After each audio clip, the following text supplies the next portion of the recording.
এতেকাফ তাখা খালিন, এতেকাফ অবস্থায় আমি মোবাইল চালাইতে পারমনি বা মোবাইল চালানি বা আমি ভিডিও দেখতে পারমনি, এটা ব্যাপারে কিতা কোনো শরীয়তর মাসলা কিতা।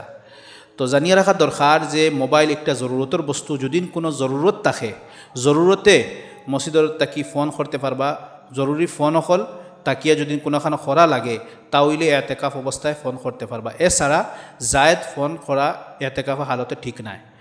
আর বাকি রইয়া গেল মসজিদের মধ্যে ভিডিও দেখা, নিউজ শোনা বা অন্য কোনো কিছু দেখা, এটা শরীয়তের মধ্যে জায়েজ নাই। তবে যদি কোরআন তিলাওয়াত শুনতে চাইন, অডিওর মাধ্যমে কোরআন তিলাওয়াত শুনতে চাইন, ওয়াজ চাইন, তাহলে একটার গুঞ্জাইশ থাকবো। বাকি ভিডিও তাইন মসজিদের মধ্যে দেখতে পারতা না, বা ভিডিও যে কোনো ধরনের হোক, চাহে ওয়াজ নসিহত হোক বা অন্য কিছু হোক, এটা তাই দেখতে পারতা না। ফেসবুক, ইউটিউব এটা চালাইতা না। এতেকাফের হালতো শুধুমাত্র জরুরতর লগে তান ফোন এক দুইটা করতে পারবা, যেটার জরুরত আছে, প্রয়োজন আছে, ওইটা করতে পারবা।